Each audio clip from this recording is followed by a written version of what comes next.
Você já sentiu que sua vida precisava de uma pausa?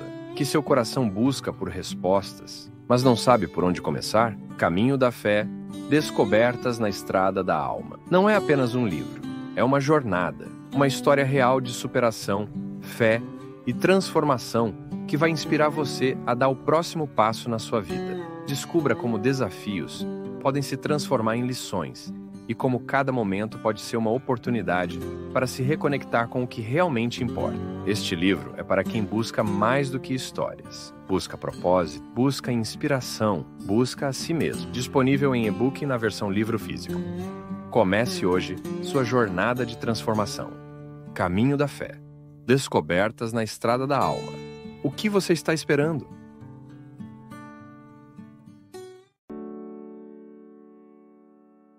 E hoje eu gostaria de começar falando para vocês. Eu estou escrevendo na coluna de um jornal do Rio de Janeiro que se chama O Dia. E neste domingo passado eu estreei na coluna. E eu resolvi começar a coluna do jornal O Dia contando a história de uma mulher chamada Flor de Lis. Flor de Lis é uma mulher que nasceu na favela do Rio de Janeiro, que resolveu fazer diferença no mundo. Há até um filme que foi feito sobre a vida dela, cujo subtítulo é Basta uma Palavra para Mudar. Flor de Lis adotou mais de 50 crianças. Aos poucos, fui vivendo essa escolha de fazer diferença, descobrindo o sofrimento. Onde existia o sofrimento, onde ela sabia que existia uma criança sofrendo na favela, ela ia atrás. E foi trazendo aos poucos para a sua casa. E foi transformando a sua casa num verdadeiro lar de crianças rejeitadas. Fico pensando que Flor de Lis, não a música do Djavan, mas aquela mulher que resolveu subir os morros das favelas do Rio de Janeiro e recolher as crianças que estavam abandonadas e jogadas fora. Flor de Lis é semelhante à canção do Djavan. Ela faz a mesma coisa que Djavan fez com a letra triste.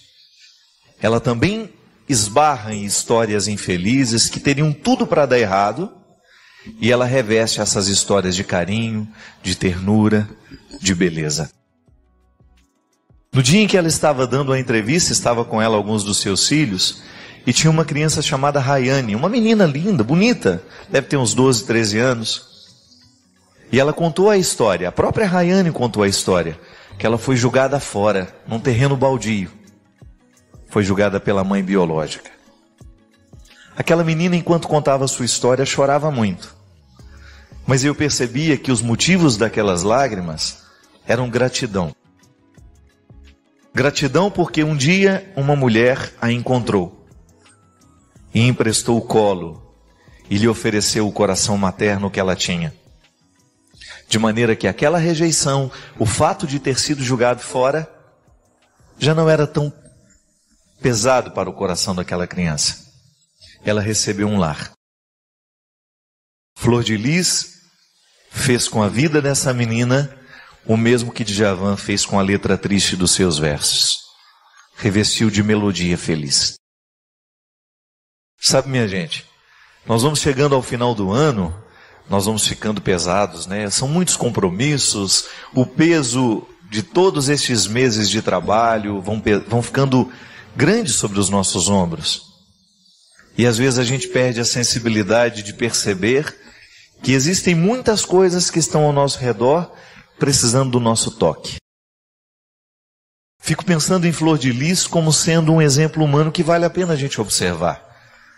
Assim como vale a pena a gente observar a vida dos santos que já morreram. Mas eu sempre gosto de pensar que há pessoas que estão vivendo uma história de santidade do nosso lado. Pode ser que ela não seja um santo convencional, como nós estamos acostumados a olhar, mas nós não podemos negar que no coração dessa mulher há um ensinamento que todos nós podemos aprender. A capacidade de se encantar com aquilo que é triste, com aquilo que é sofrido, e se encantar de um jeito certo. Se encantar permitindo que no coração nasça a solidariedade. A comunhão, que é quando nós olhamos para o outro e nós o percebemos em sua totalidade. E nós não somos indiferentes àquilo que nele é dor, àquilo que nele é alegria. A gente ser solidário com o outro. A gente se alegra porque o outro está alegre.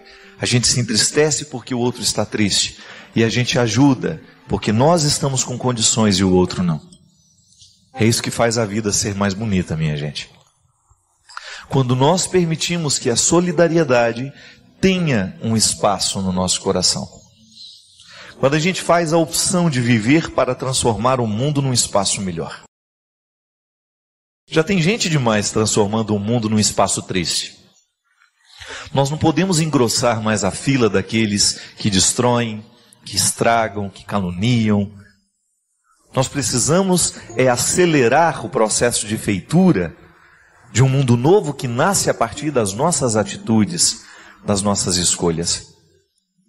Também estava lá um rapaz que hoje é advogado formado, que foi encontrado pela Flor de Lis também no morro. O rapaz estava dando um testemunho lindo. Ele dizia assim, que ele fazia parte da liderança do tráfico no morro do Rio de Janeiro. Era violento. Quando Flor de Lis subiu o morro, num daqueles momentos em que ela estava indo para realizar a sua missão, ela encontrou esse moço, esse menino lá. E ele com sua arma nas mãos, e todas as armas que ele trazia dentro do coração, ela chegou perto dele, olhou para ele e disse: eu amo você. E aquele rapaz, como é que essa mulher pode dizer que me ama se ela nunca me encontrou? Se ela nem sabe quem sou eu? E ela voltou a olhar para ele e insistiu com ele: eu amo você. Emprestou para ele naquele momento uma solidariedade que ele não conhecia. E o mais bonito, o amou no momento do crime, não no momento em que ele fazia tudo certo. O amou no momento em que ele não merecia ser amado aos nossos olhos. Fez o que Jesus fez com todas as pessoas que ele encontrava. Amava mesmo no momento do crime. Eu fico muito comovido toda vez que eu escuto uma história ou toda vez que eu vejo alguém que consegue fazer isso. Confesso. É profundamente transformador para o outro, para nós, toda vez que alguém nos ama no momento em que não merecemos ser amados. Não há coração que resista a um sentimento deste. E aquele rapaz mudou de vida a partir desta ousadia de Flor de Lis. Uma ousadia, um jeito estranho de tratar, né? Não é muito comum, isso é estranho. Alguém amar o outro no momento da violência, no momento do crime, olhar para ele e acordá-lo para a vida assim, fazê-lo perceber que ele pode ser melhor, fazê-lo descobrir os valores que estavam adormecidos dentro dele. Eu fico pensando, sabe, o quanto que este processo humano, deste mundo cruel, adormece o coração das pessoas para que elas não percebam quem elas são e o que elas podem. Minha gente, o grande problema da violência no mundo é isso. Ela vai entorpecendo, ela vai endurecendo corações empedernidos, né? Corações que já não estão mais sensíveis ao poder da vida, ao poder da bondade, ao poder das coisas que são construtivas. Por quê? Porque elas se acostumaram. E de repente, Flor de Lis acredita que basta uma palavra para mudar. Basta uma palavra para ser transformada a vida de alguém. E a palavra que ela escolhe é essa. É o amor, é a misericórdia, é a solidariedade. Eu fico me lembrando daquele homem que tem a sua filha doente, né? E que se encontra com Jesus e diz: olha, Senhor, o Senhor não precisa nem ir lá na minha casa. Eu não sou digno de que entreis em minha morada, mas dizei uma só palavra e eu serei salvo. Nós usamos essa palavra. Lá naquele momento ele se refere à filha. Diga uma palavra e a minha filha que está lá no leito será salva. Aquele homem também acreditava no poder de uma única palavra de Jesus. assim como Flor de Lis também acredita. Eu não sei nem qual é a religião daquela mulher. Não deu tempo. Ninguém perguntou para ela qual é a fé que ela professa. Se ela é católica, se ela é evangélica, se ela é budista, se ela... Não sei. Porque ali, a verdadeira religião estava manifestada sem que nenhuma palavra fosse dita. O verdadeiro ensinamento de Jesus, a vida cristã, estava demonstrada ali, naquele testemunho simples, de uma mulher que resolveu abrir as portas da sua casa para que as tristezas do mundo fossem curadas, para que as mazelas do mundo fossem lavadas. Você sabe que uma das cenas mais felizes que eu tenho era quando eu era criança e eu ficava sentado vendo a minha mãe lavar roupa. Eu achava linda aquela cena. Doméstica, né? Uma cena muito doméstica. Todos nós já vimos isso. A princípio, aquela mala imensa, né, amarrada com um lençol, aquele monte de roupa suja, e a minha mãe cantando, que ela sempre gostava de lavar roupa cantando, aquele sol bonito, aquele dia quente, aquela água limpa caindo no tanque, ela jogando aquelas roupas sujas ali, lavando, e enquanto lavava, cantava. A purificação, né? O processo da limpeza é tão lindo. Quando alguma coisa está sujo, né? E a gente começa a lavar aquilo que está sujo, e nós vamos devolvendo aquilo que está sujo um estado original. Assim como nós, quando estamos sujos demais, cansados, há uma coisa melhor do que você chegar em casa cansado, ir para o seu chuveiro e tomar aquele banho.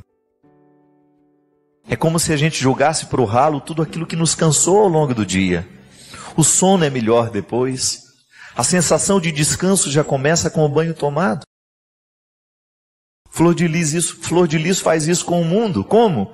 Trazendo para dentro da sua casa as tristezas que ela encontra.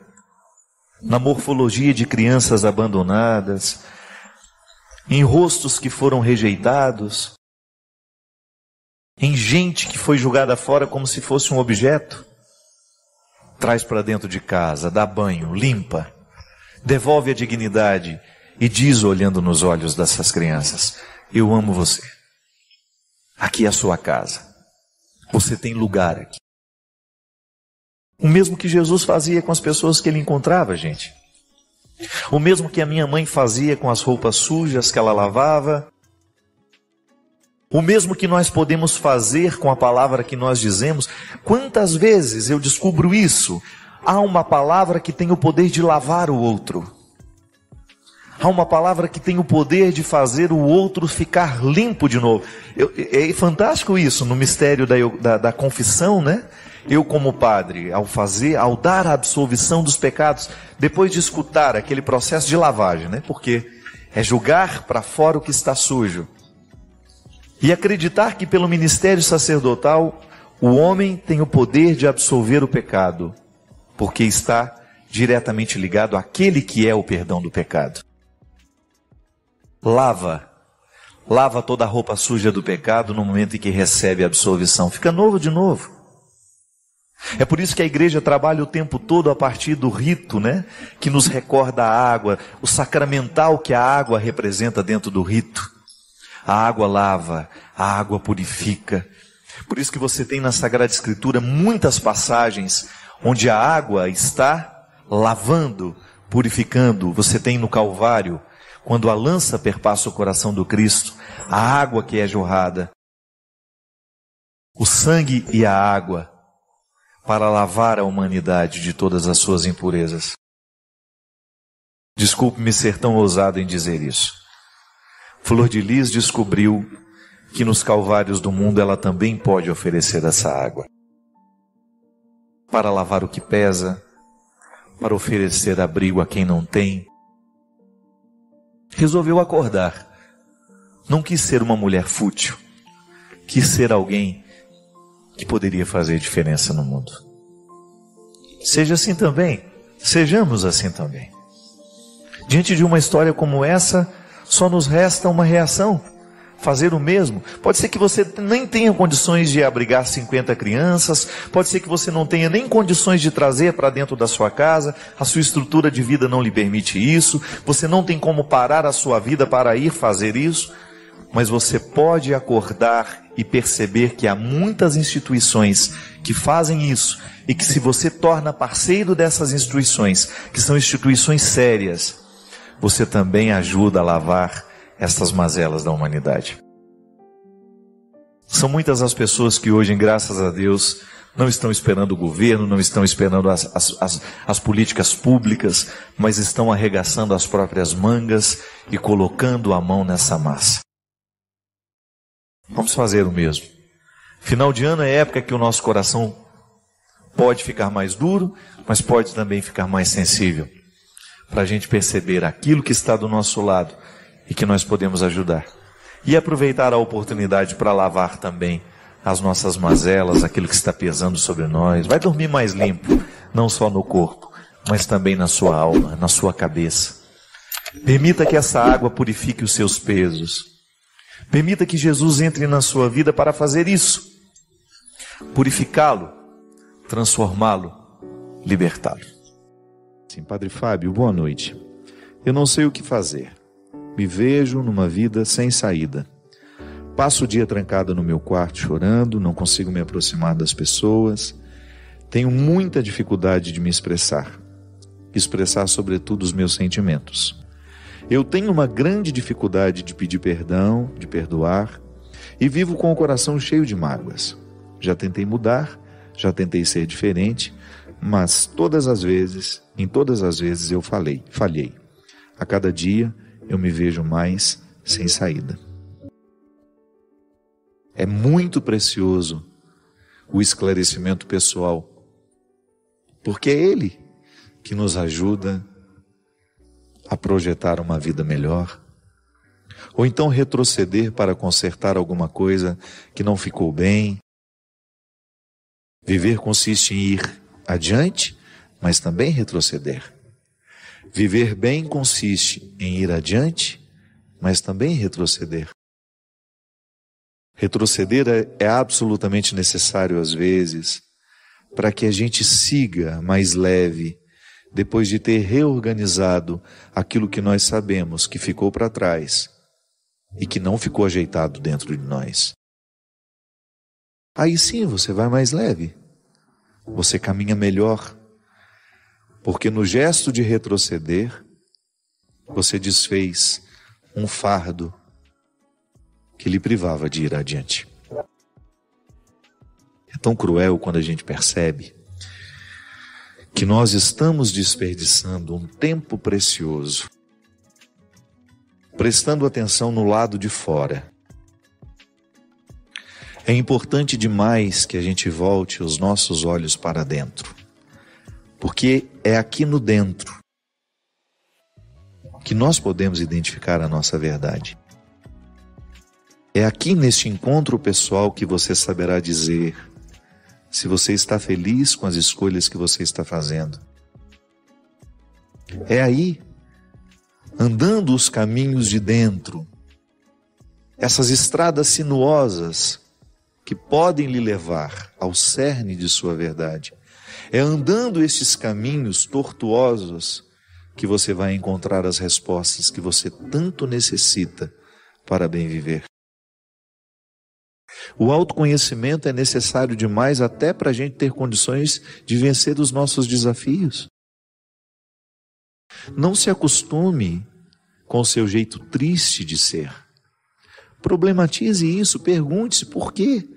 O porquê dessa tristeza? O porquê não querer sair do quarto? Peça ajuda. Às vezes nós estamos vivendo desordens químicas que são frutos justamente da nossa má alimentação, dos nossos hábitos ruins. Procure ajuda terapêutica, procure um médico. Sim, a tristeza pode ser química, nós sabemos disso. Essa experiência de autoconhecer-se, ela é fundamental, porque é a partir dela que você tem condições de avaliar o que você vive, o que você escolhe, o que você ama o que você despreza. E é a partir desta experiência, deste olhar dentro, que você vai tendo condições de estabelecer metas. Deus age assim em nós, minha gente, num constante jogar para dentro, para que você tenha condições de ficar a sós consigo. E estando a sós consigo, está também a sós com Ele. E quando você fica a sós com o Senhor, tudo se esclarece. Nós vivemos, minha gente, de maneira muito errada. E nós vamos nos acostumando com esse jeito errado de viver. A gente, em um determinado momento da vida, para de prestar atenção naquilo que de fato importa em nós. A gente presta atenção em tudo. A vida dos outros nos interessa tanto. A gente passa horas e horas vendo séries, na televisão, no computador. Nós nos interessamos pela vida dos artistas, nós nos interessamos pela vida dos outros e dedicamos tão pouco deste interesse a nós, aquilo que nos move, aos nossos desejos, aquilo que estamos fazendo da vida. João Paulo II dizia que nós devíamos entrar em águas mais profundas. Ele se referia à evangelização. E o primeiro passo deste entrar em águas mais profundas é justamente o mergulho que nós precisamos fazer em nós mesmos. Ou você acha que o convite à evangelização é para você sair e ir falar aos outros? Não, isso é uma consequência. Primeiramente, é entrar nas águas mais profundas do seu coração. Não se acostume com as respostas rasas que você já lhe respondeu sobre você. Cave um pouco mais. É isso que eu desejo do fundo do meu coração. Que estejamos sempre atentos às oportunidades que a vida nos dá, de sermos julgados para dentro e assim chegarmos ao conhecimento da verdade. As suas dificuldades passam certamente pela sua incapacidade de lidar com você. Não é normal a gente querer ficar trancado num quarto o dia inteiro. Não é normal a gente se sentir tão frustrada com a vida que a gente está vivendo. Problematize o porquê você fica trancada dentro do seu quarto. Enfrente-se.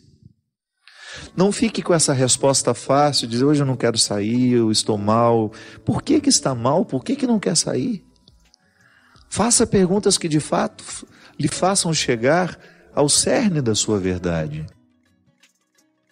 Conhecereis a verdade e a verdade vos libertará. Jesus nos convida a viver constantemente a investigação que nos faz chegar ao conhecimento da verdade. Quem não se conhece, certamente não terá facilidade de lidar consigo. Ir adiante é a meta de todos nós. Eu quero ir adiante.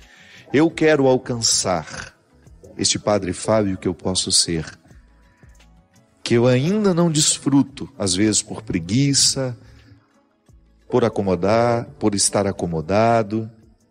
Eu quero alcançar este Padre Fábio que Deus me convida a ser. E eu só posso alcançá-lo à medida em que eu ando por dentro, em que eu vou criando dentro de mim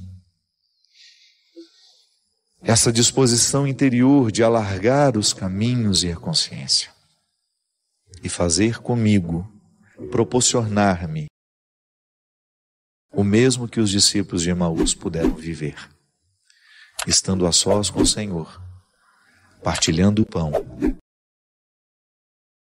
Minha gente, essa história, eu fiquei tão tocado com uma história que eu ouvi hoje, através de uma assistente social que estava fazendo um atendimento lá no Hospital Regional de Taubaté, e a história chegou até mim.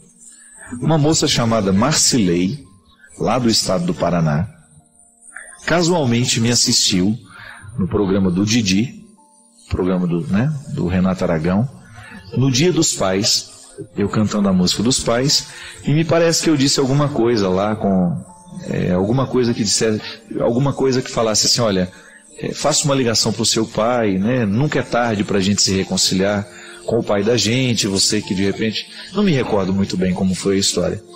O que eu sei é que a Marcilei tinha 7 anos que ela não falava com o pai.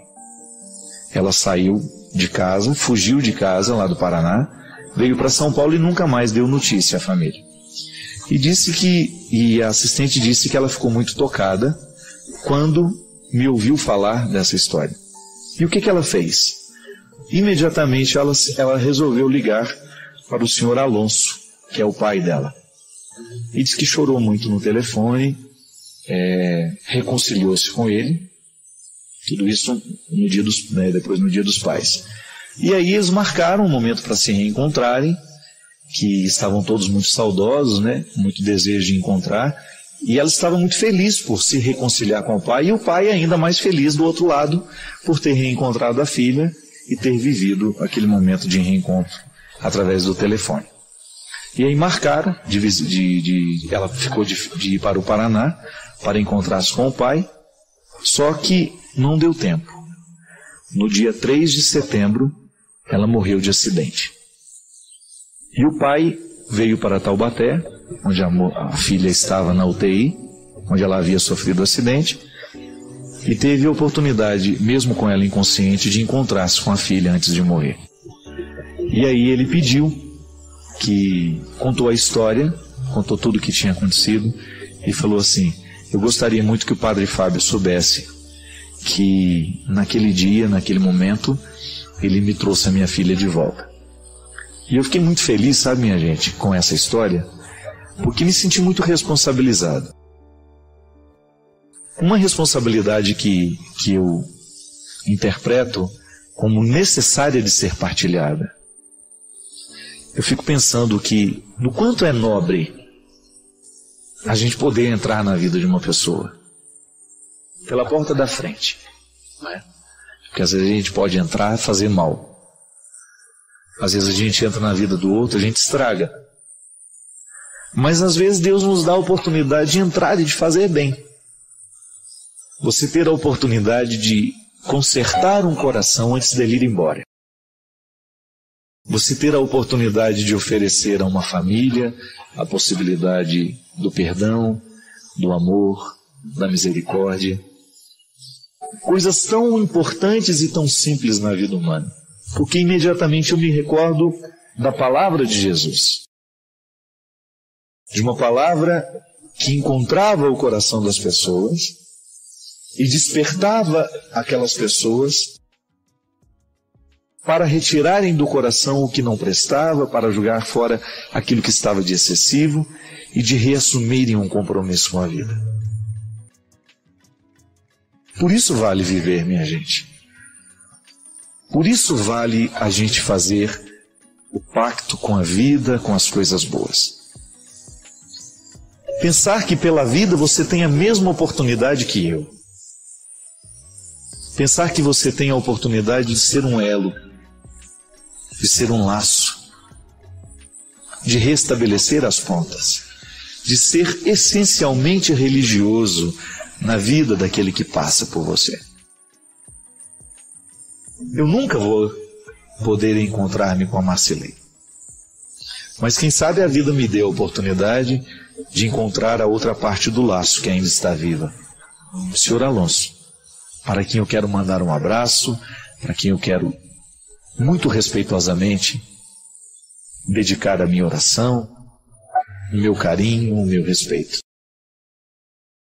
E fazer dessa história, desse testemunho que chegou até a mim, uma oportunidade para dividir com você aquilo que eu acredito, aquilo que para mim é um referencial de verdade, que eu não gosto de perder de vista. A nossa palavra pode fazer bem àqueles que nós encontramos. O nosso gesto de carinho, a nossa palavra amorosa pode transformar o mundo. Pensar que hoje você pode ter negligenciado oportunidades de passar bem pela vida das pessoas. Mas não fique culpado. Se você negligenciou hoje, Renove com a vida o compromisso de passar bem amanhã, ou de passar ainda hoje nesse tempo que lhe resta. De você não desperdiçar esta oportunidade de cuidar do mundo, de cuidar da vida, de fazer um gesto de amor, de pronunciar uma palavra que possa fazer bem ao coração daquele que passar por você.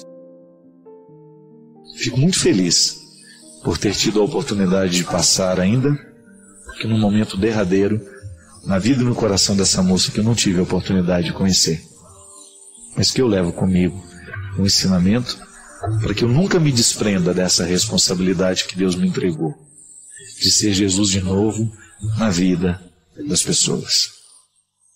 Muito obrigado pelo carinho, muito obrigado pela atenção, e eu desejo que você continue na mística que lhe incorpora na vida de Jesus, e que você nunca perca de vista esta responsabilidade e essa oportunidade de ser Ele na sua voz, nos seus gestos, e de oportunizá-lo de acontecer no mundo através de você.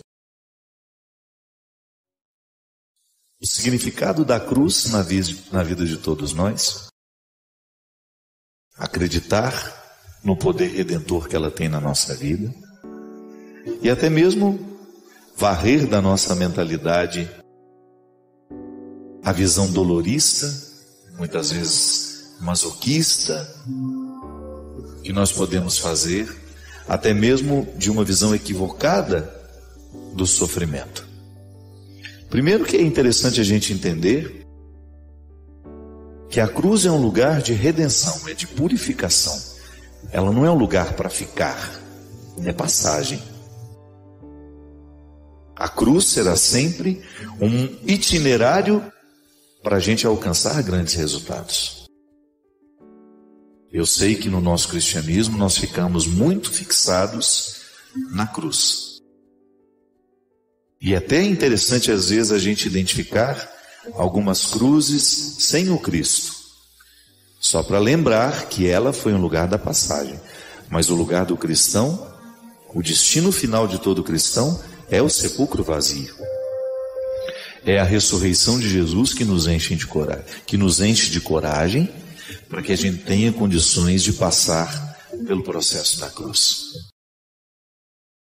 É tão gratificante nós identificarmos a dimensão positiva da cruz.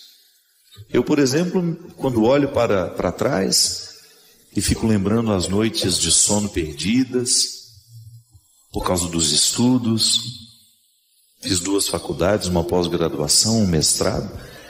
Eu me dediquei muito tempo ao estudo. E não é fácil estudar.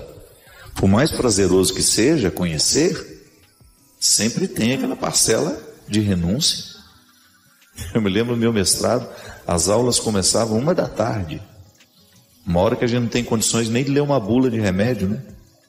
Você estudar, você ficar sentado ouvindo até às 5h. Meu Deus do céu, não era brincadeira não. Era uma cruz. Mas o que eu queria com o mestrado?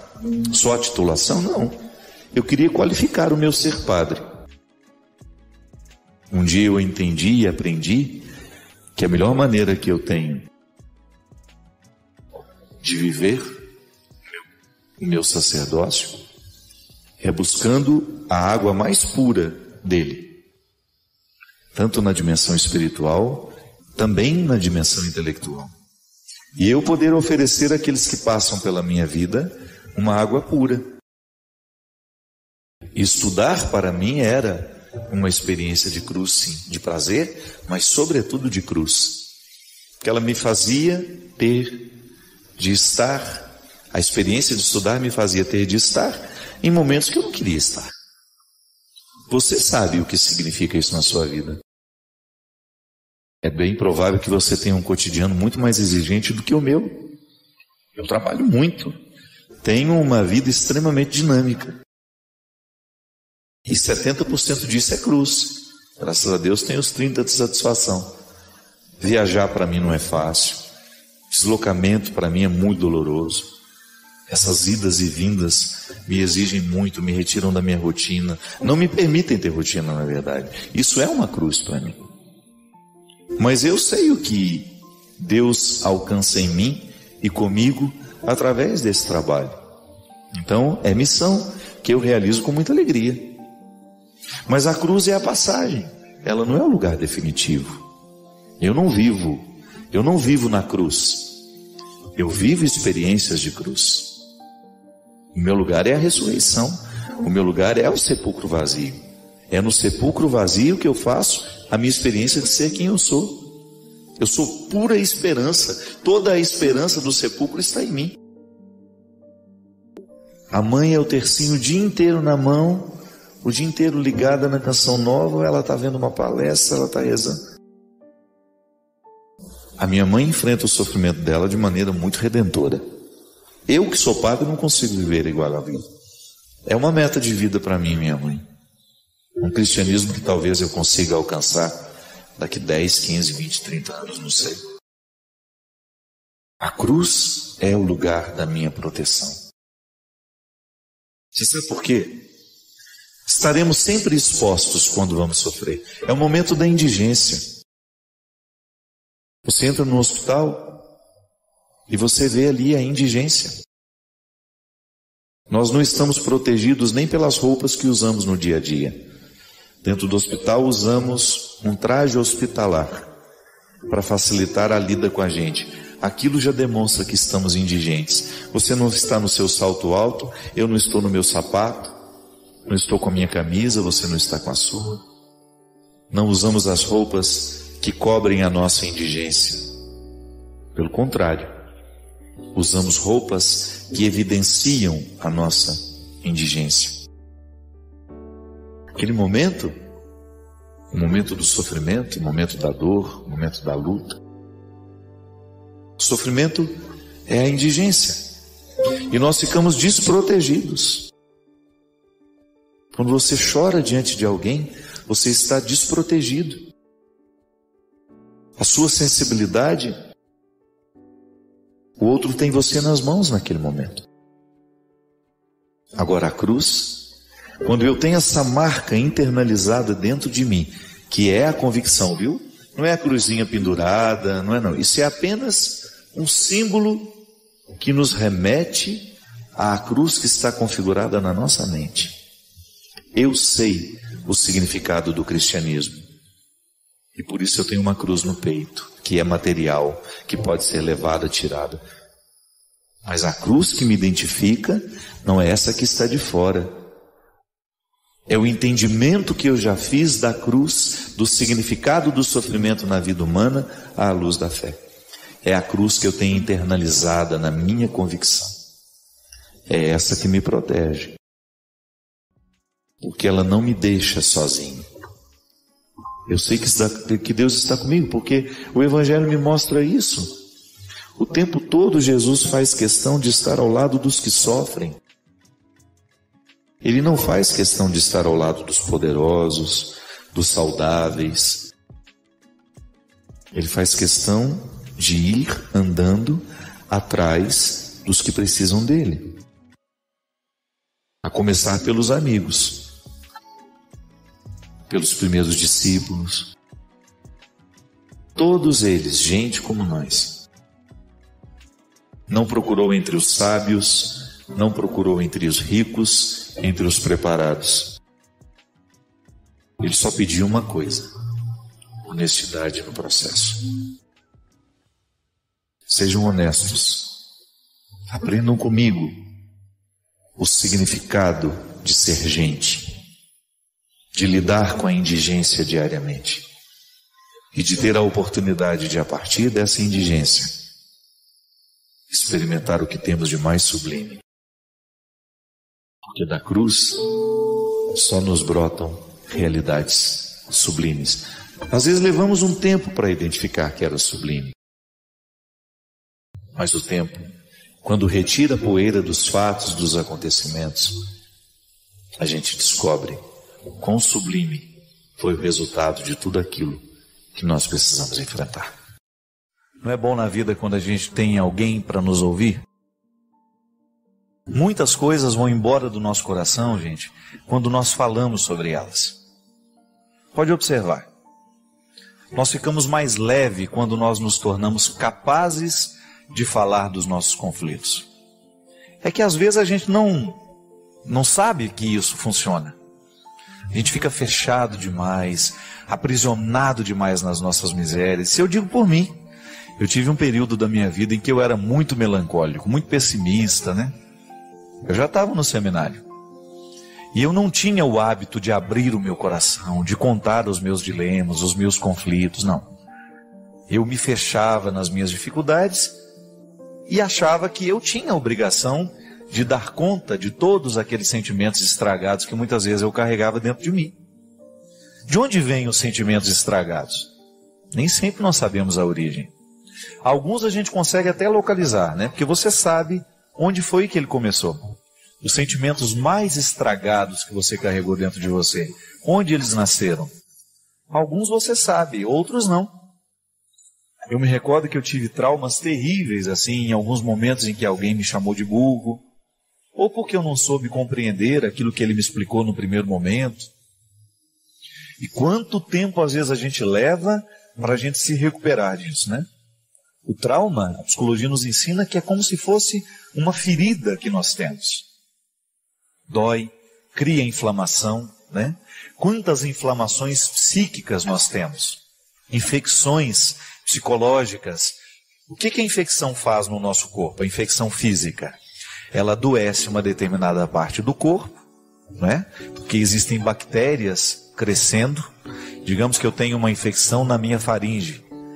É o acúmulo de bactérias que foram levadas para lá por alguma coisa suja que eu comi, algum contato que eu tive com essa bactéria, levei para a boca e me contaminei. Elas vão tomando posse daquela parte do corpo e vão desenvolvendo ali o que os médicos chamam de inflamação, né? Uma infecção, quando não é controlada, se a gente não toma um antibiótico específico, uma coisinha boba pode se transformar num problema sério. Quantas pessoas eu já ouvi falar que por causa de uma unha encravada, que não curaram na hora certa, depois precisaram amputar o pé, amputar a perna. Já ouviram falar disso? É sério isso. Infecção, se você não cuida na hora certa, ixi, leva embora muita coisa. Só que nós também desenvolvemos algumas espécies de infecções espirituais, né? Psíquicas. Eu não gosto muito de separar o espiritual do psíquico, porque tudo passa no contexto da mente, onde nós processamos aquilo que a gente é, aquilo que a gente acredita. Então, às vezes, nós temos algumas inflamações que foram causadas por palavras destrutivas. No meu livro, Mulheres de Aço e de Flores, tem uma mulher que ela adoece toda vez que ela escuta uma coisa que ela não gosta. E é uma maneira de brincar com uma realidade que é séria, né? Eu criei naquela personagem um pouquinho de todos nós. Nós também adoecemos com as palavras. Mas ela tinha uma facilidade muito grande de adoecer por causa daquilo que eu via. Mas nós também adoecemos aqui dentro. Quando a gente tem uma infecção causada por um trauma, por alguma coisa que não gostamos. E não são poucas as vezes em que nós somos agredidos, minha gente. É inevitável. Viver é estar com o território aberto. Os outros às vezes nos respeitam, às vezes não. E esse é o desafio. Tem a infecção aí dentro? Como é que você sabe que existe a infecção? Por causa do mal-estar que a gente sente. Não estamos felizes, não estamos satisfeitos. Pode ser que essa infelicidade esteja diretamente ligada a um motivo concreto. E aí você precisa cuidar daquele motivo concreto. Vai lá, trabalha para resolver aquilo. Busca todos os recursos que tem, busca ajuda, conversa, dialoga e vai tentar encontrar uma solução. Mas às vezes não é concreto o que nos faz sofrer. Por quê?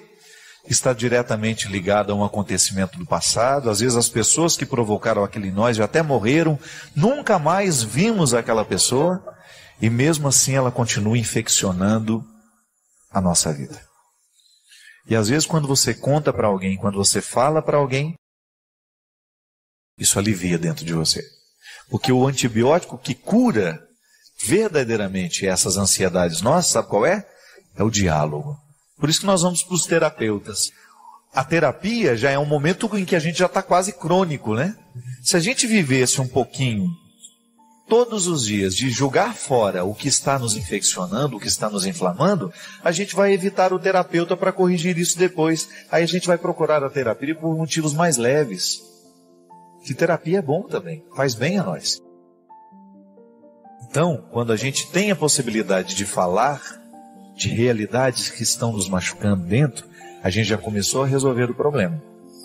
Que às vezes a origem do problema está justamente na nossa incapacidade de dividir o que nos afeta.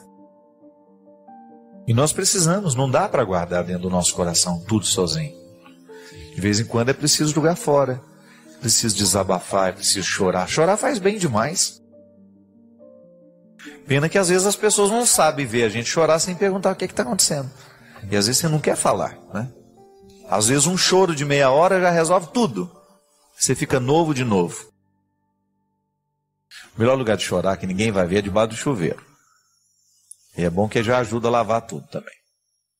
Economiza água, né? Mas você precisa desabafar.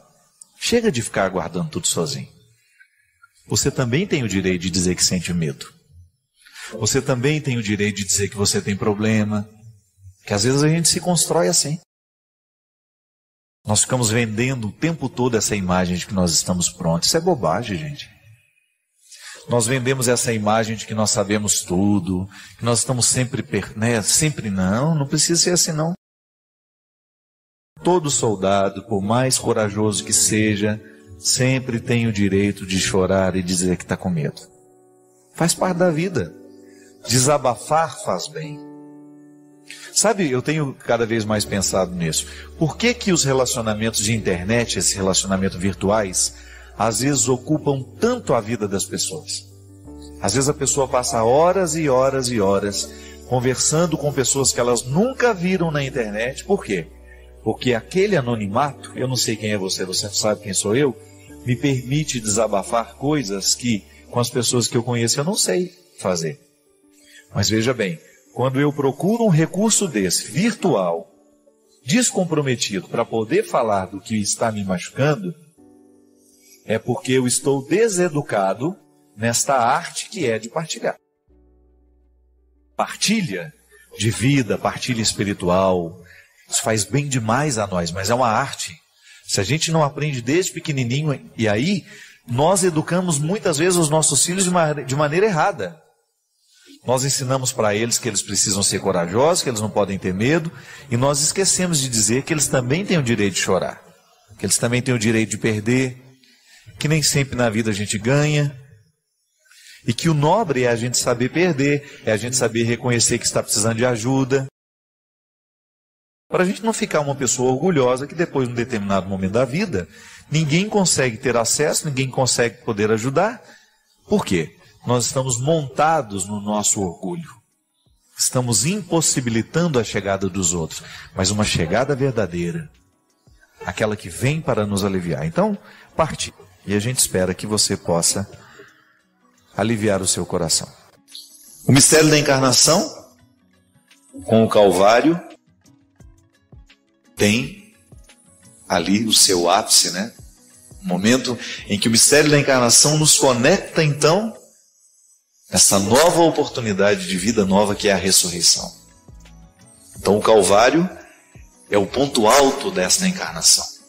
Deus assumiu a nossa condição e levou às últimas consequências, que é justamente não fugindo da morte, levou até as últimas consequências a riqueza da condição humana, que é justamente ser capaz de sofrer, de lutar, para que depois a vitória aconteça.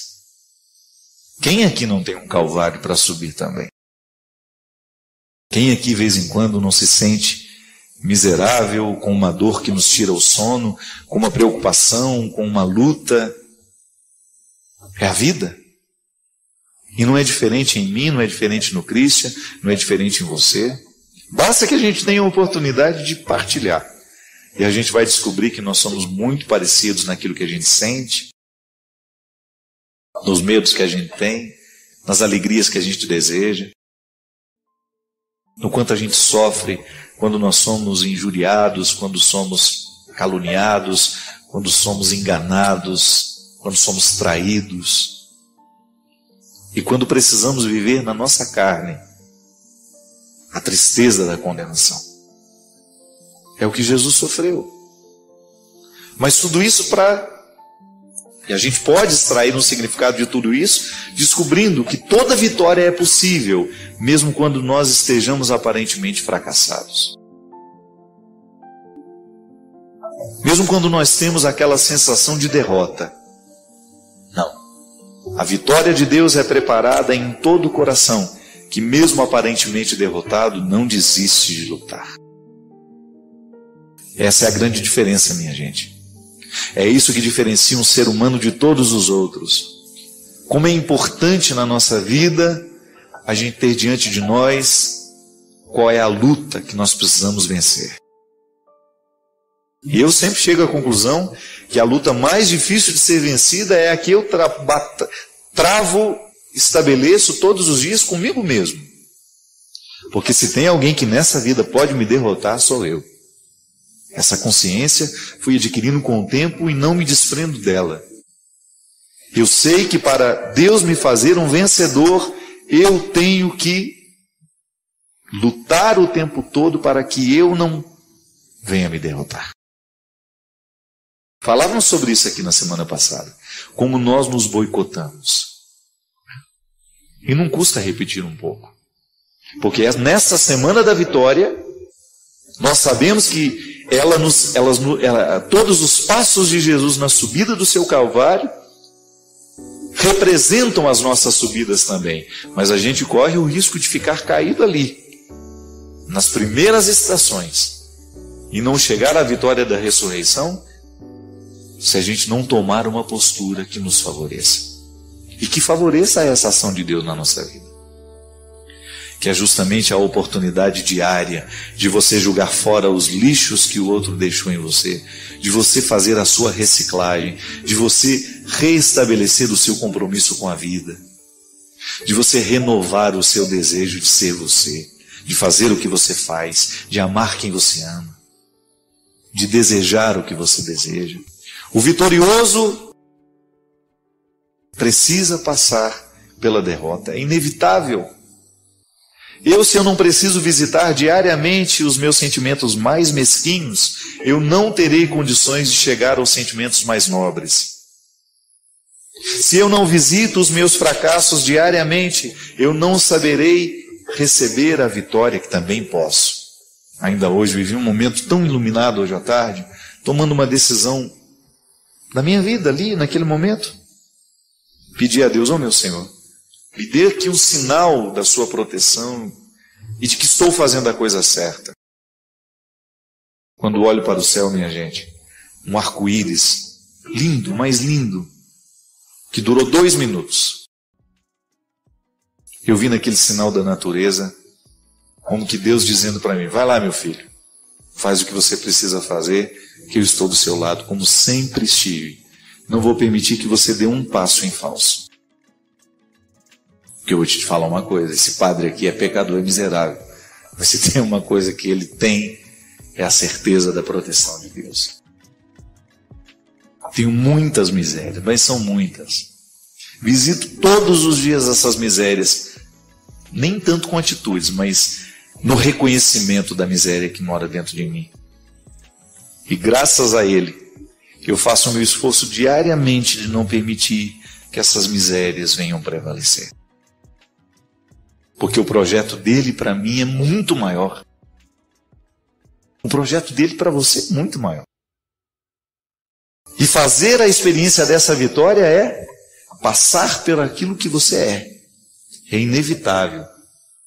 Se você não estiver disposto a lidar com você, desista, você não saberá lidar com Jesus. Querer essa vitória significa também fazer a minha luta diária para que eu tenha condições de atualizar essa vitória de Deus na minha vida.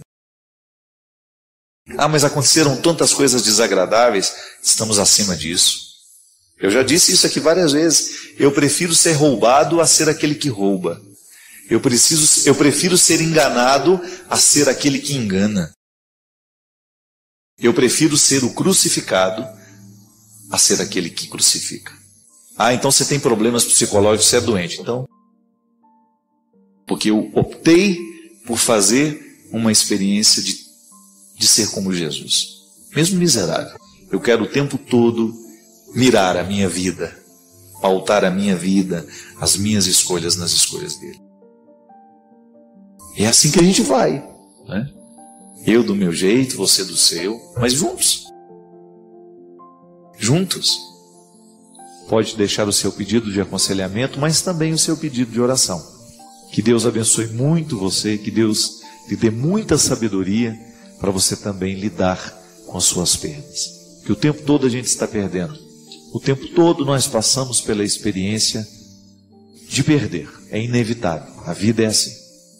Mas ao mesmo tempo, nós queremos aprender com aquilo que a gente perde.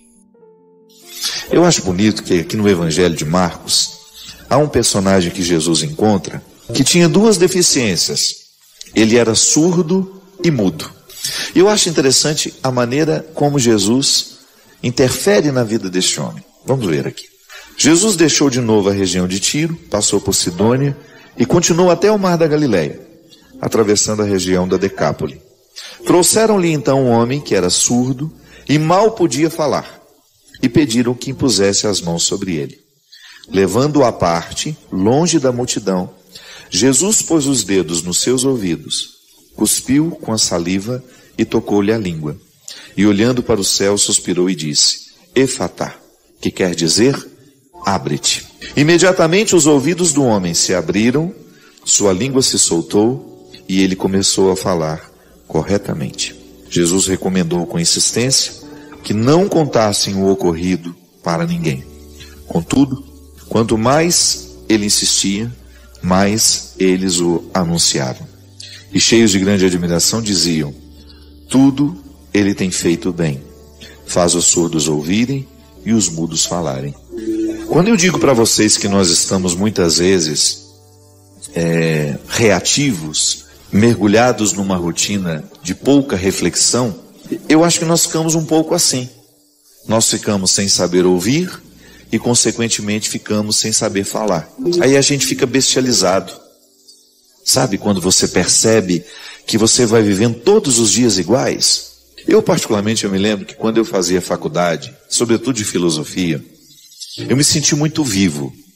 Porque todos os dias eu saía da aula iluminado por uma novidade. A filosofia nos retira do senso comum. Ela nos ensina a pensar com mais profundidade.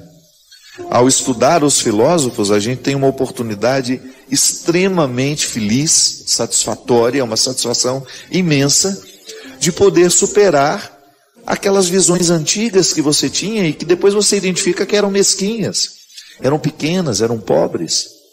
A filosofia amplia a nossa maneira de pensar.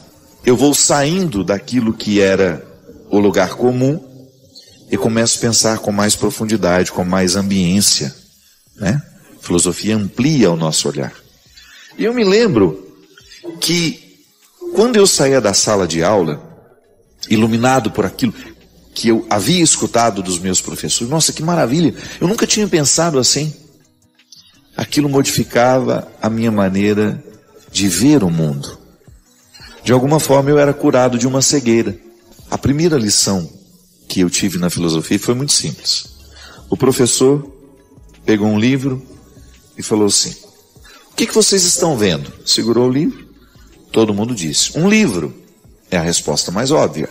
Aí ele disse: sim, mas filosoficamente, se você quiser responder com mais honestidade, com mais simplicidade, por que não dizer, com mais humildade, você vai dizer assim: eu estou vendo parte de um livro. Você não está vendo o livro todo.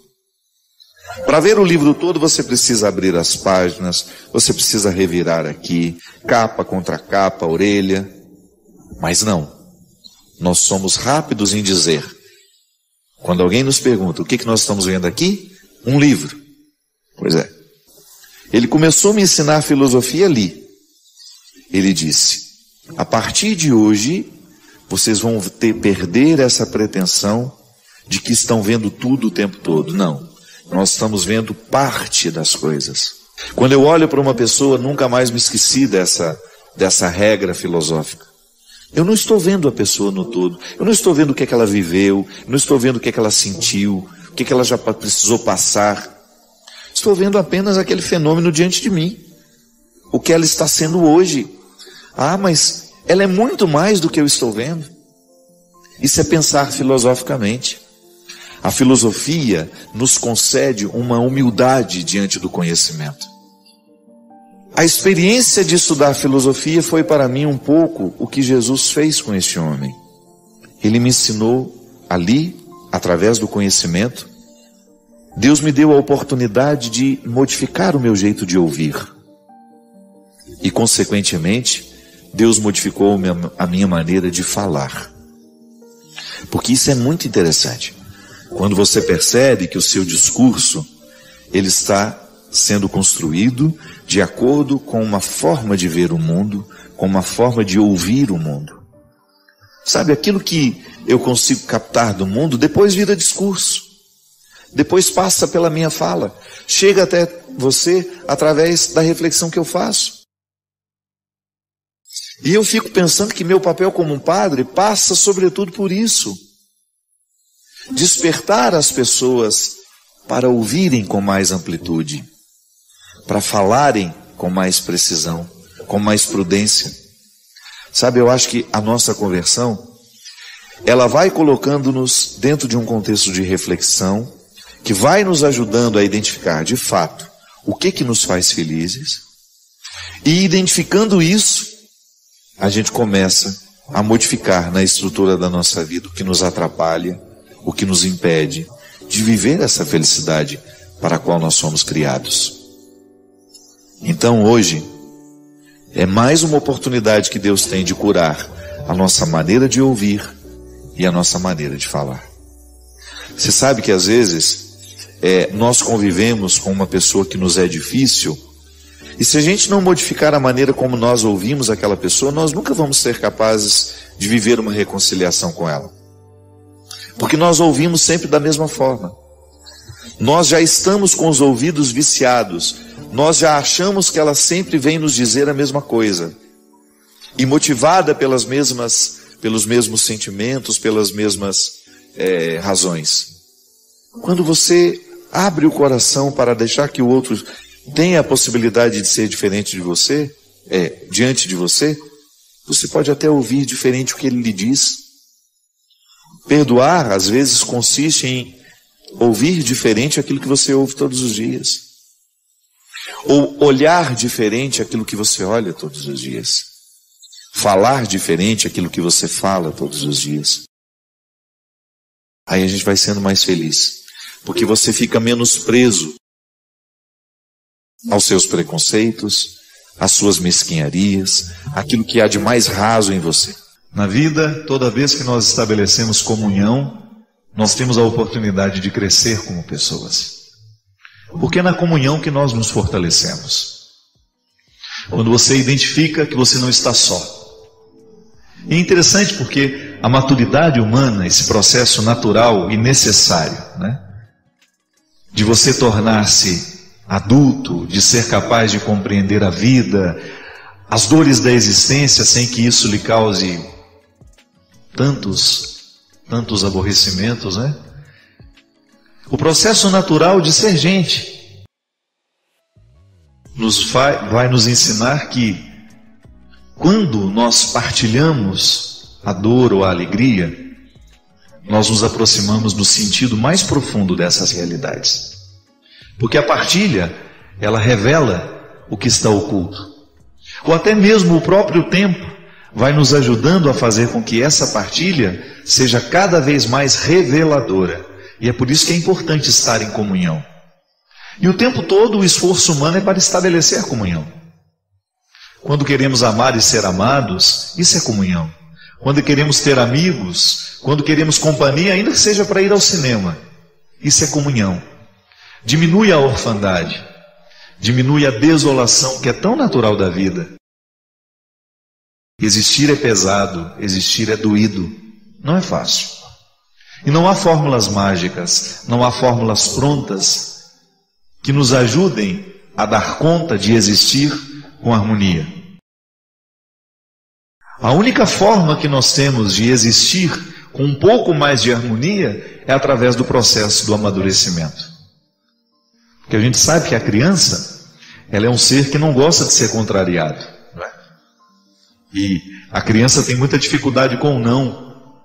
E a gente sabe que o processo pedagógico consiste em dizer o não na medida certa e na hora certa.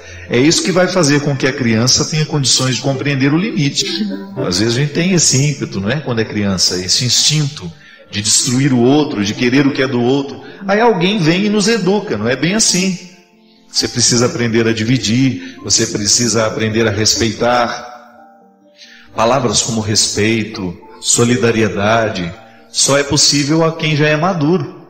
Mas é no processo do amadurecimento do ser que a escola nos ajuda, os pais, as pessoas que nos amam, os que são verdadeiramente responsáveis por nós, vão nos ajudando a viver este processo de maturidade, onde nós nos posicionamos diante da vida assim. Eu não sou alguém que tem que ser agradado o tempo todo.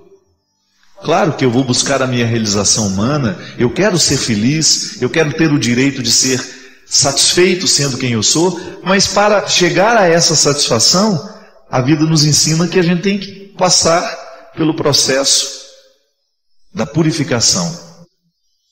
E só essa purificação nos amadurece.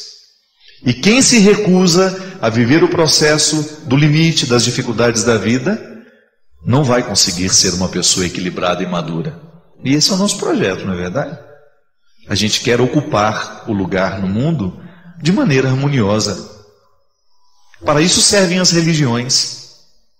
O discurso religioso, ele entra justamente para nos ajudar a trazer essas harmonias. E eu gosto sempre de dizer também que a religião, quando você fala a expressão, a palavra religião, ela vai muito além de templos e ritos religiosos. Nós estamos falando de tudo aquilo que nos toca, de tudo aquilo que nos harmoniza. Então é religioso amar, é religioso ouvir uma música, é religioso apreciar uma obra de arte, porque são situações que nos sensibilizam, que nos tocam e que nos fazem melhores. São realidades humanas que nos tocam e que nos ajudam a viver esse processo de maturidade. Essa semana mesmo eu estava pensando, refletindo um pouco, a igreja nos convida que no tempo da quaresma a gente precisa...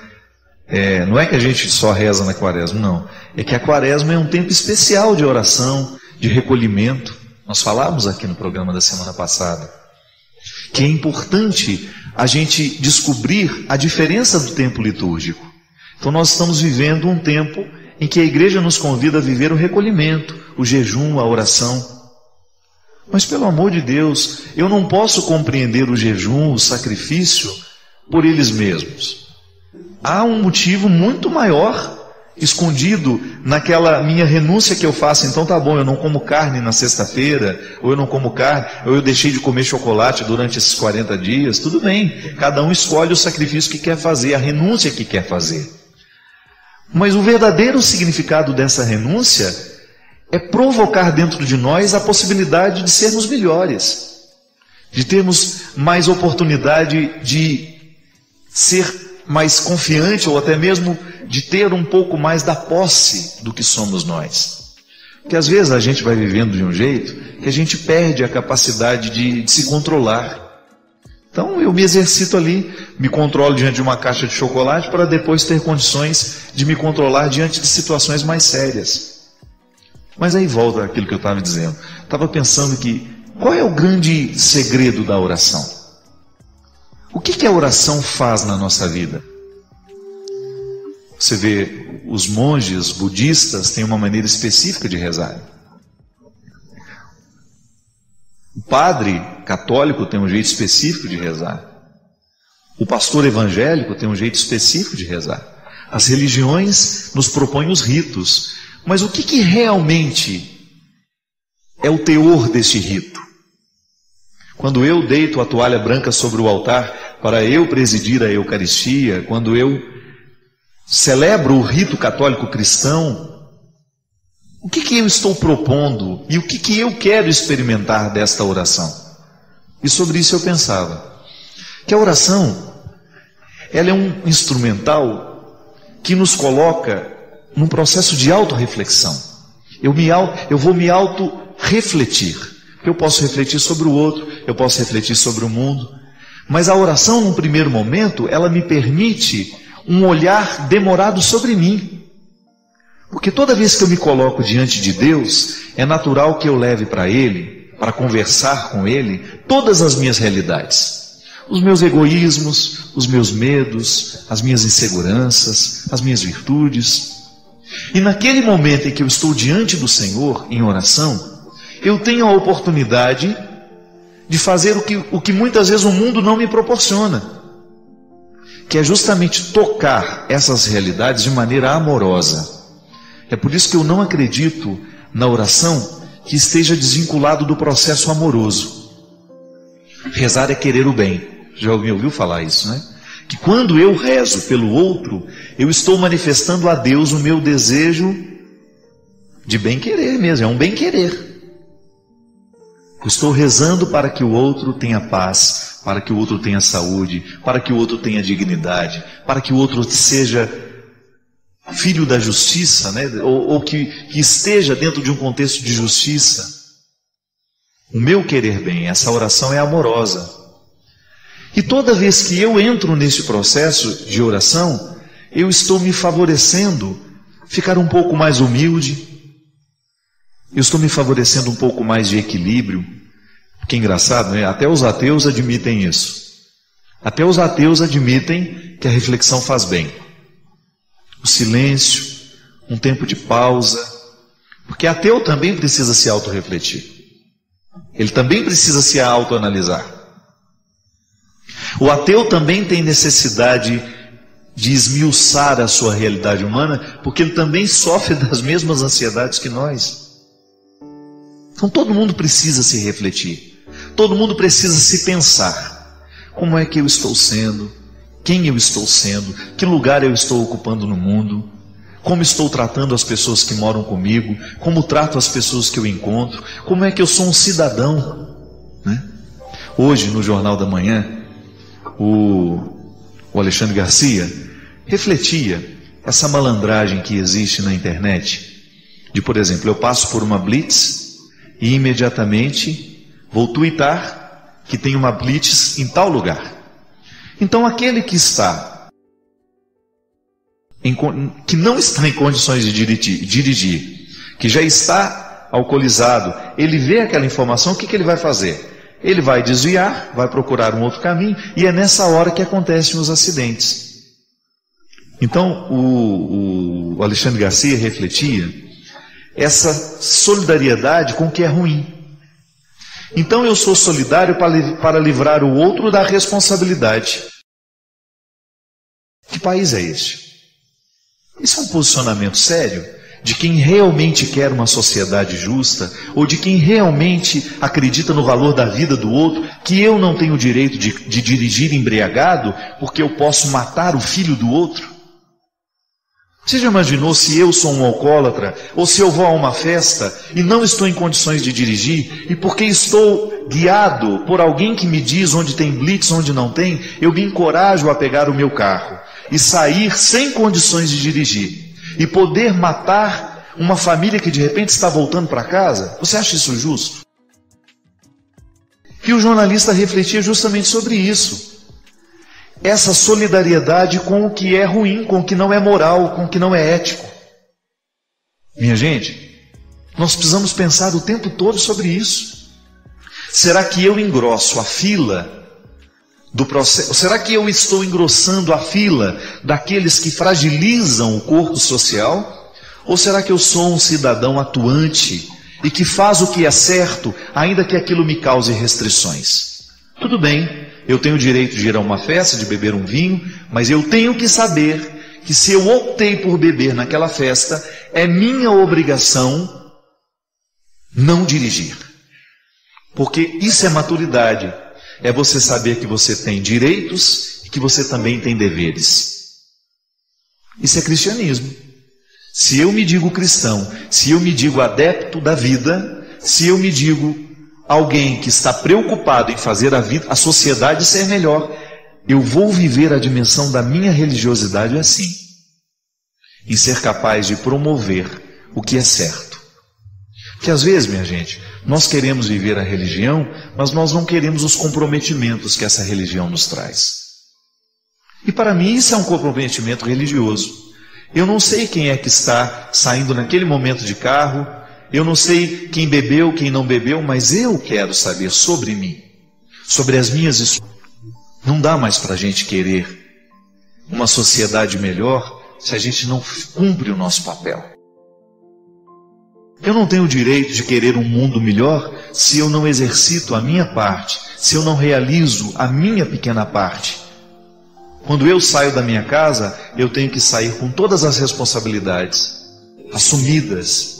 Eu sou um cidadão. Isso é uma proposta religiosa. O cristianismo precisa mexer no nosso jeito de viver, nas escolhas que nós fazemos. Aí sim, nós estamos falando de uma religião que realmente possa fazer bem, que possa nos colocar como verdadeiros transformadores, como foi a proposta de Jesus. Maturidade, todos nós precisamos, nós nunca estamos totalmente maduros. E há sempre um passo a ser dado na direção dessa maturidade.